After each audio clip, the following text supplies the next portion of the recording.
नमस्कार। आज हम एक बहुत ही दिलचस्प किताब पर बात करने वाले हैं, नेपोलियन हिल की थिंक एंड ग्रो रिच। हाँ, ये तो क्लासिक है। लगभग एक सदी पुरानी हो गई, पर आज भी लोग पढ़ते हैं इसे। बिल्कुल। और ये सिर्फ मतलब पैसा कमाने के बारे में नहीं है ना, ये सफलता, लक्ष्य पाना, मुश्किलें हल करना। हाँ, एक पूरा माइंडसेट बनाने की बात है इसमें। तो आज हम इसी के कुछ खास आइडियाज को देखेंगे और हमारा मकसद ये समझना है कि ये सिद्धांत जो उस जमाने में लिखे गए थे, इंडस्ट्रियल एज में। हाँ, तो क्या वो आज की डिजिटल इतनी तेज दुनिया में भी काम करते हैं? यही देखना है।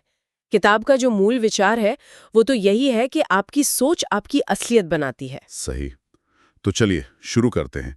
किताब का जो सेंट्रल आइडिया है वो शायद यही है कि कोई भी कामयाबी, चाहे पैसा हो या कोई प्रॉब्लम का हल, वो पहले एक सोच, एक विचार के रूप में शुरू होती है। हिल इस पर बहुत जोर देते हैं। तीव्र इच्छा, बर्निंग डिजायर। हाँ, बर्निंग डिजायर। ये सिर्फ हाँ मुझे ये चाहिए वाली बात नहीं है। नहीं, बिल्कुल नहीं। ये एक जुनून है जो मतलब आपके हर काम, हर सोच पर हावी हो जाए। एकदम। पर यहाँ एक सवाल उठता है, क्या ये एक तरह का अनहेल्दी ऑब्सेशन भी बन सकता है? अच्छा सवाल है। हिल का मतलब, जहां तक मैं समझी हूँ, वो अंधा जुनून नहीं है। ये एक क्लियर गोल के लिए अटूट कमिटमेंट है, जिसे आप लगातार अपने मन में जिंदा रखते हैं। हाँ, ये सिर्फ इच्छा नहीं, एक तय मकसद है। और यहीं पर हिल एक और जरूरी बात करते हैं, स्पेशलाइज्ड नॉलेज। यानी विशेष ज्ञान। बिल्कुल।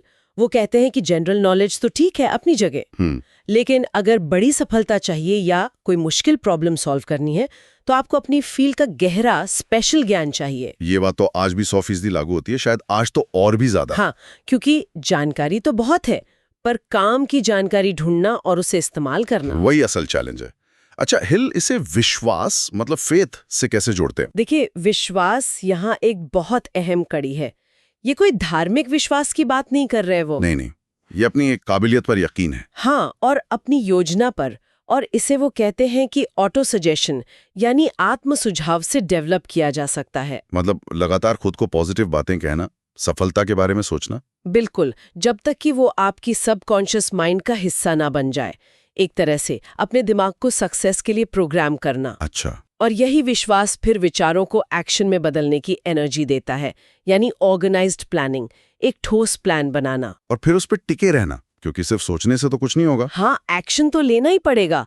विचार बिना कर्म के अधूरे हैं। और कर्म के रास्ते में तो मुश्किलें आती हैं। यहीं पर शायद वो दृढ़ता, परसिस्टेंस वाली बात आती है। एग्जैक्टली। मुझे लगता है कई बार सफल और असफल लोगों में यही सबसे बड़ा फर्क होता है। हार ना मानना। हाँ। तो दृढ़ता का मतलब है वो इच्छा शक्ति बनाए रखना, चाहे जो हो जाए।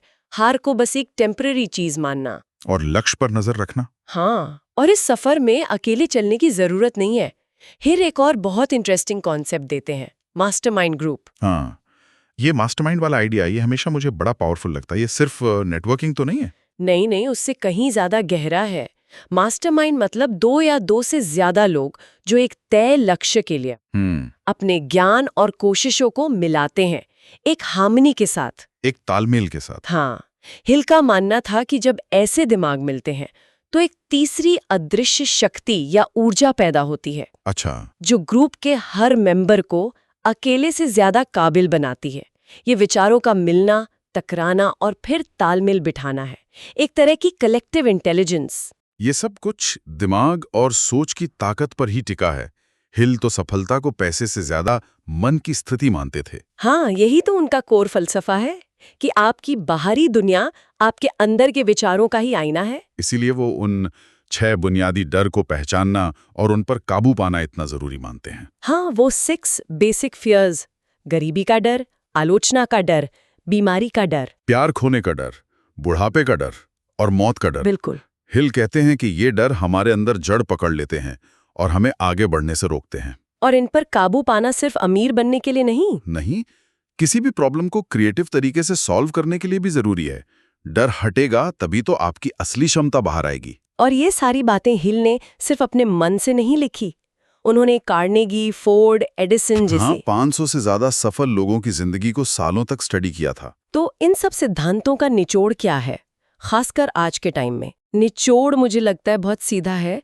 हमारे विचार ही हमारी सबसे बड़ी ताकत या सबसे बड़ी कमजोरी बन सकते हैं। ये किताब सिर्फ पैसा कमाना नहीं सिखाती, ये एक जीने का तरीका बताती है। पॉजिटिव सोच, क्लियर गोल, प्लानिंग, लगे रहना। और दूसरों के साथ मिलकर काम करना। हाँ, ये सिखाती है कि सही एटीट्यूड और सही टूल्स के साथ कोई भी अपनी सिचुएशन बदल सकता है, मुश्किलों का सामना कर सकता है और अपने लक्ष्य पा सकता है। प्रॉब्लम कोई भी हो, पर्सनल या प्रोफेशनल, समाधान सोच बदलने से ही शुरू होता है। बिल्कुल सही। तो आज हमने सिंक एंड ग्रो रिच के कुछ टाइमलेस प्रिंसिपल्स को समझा।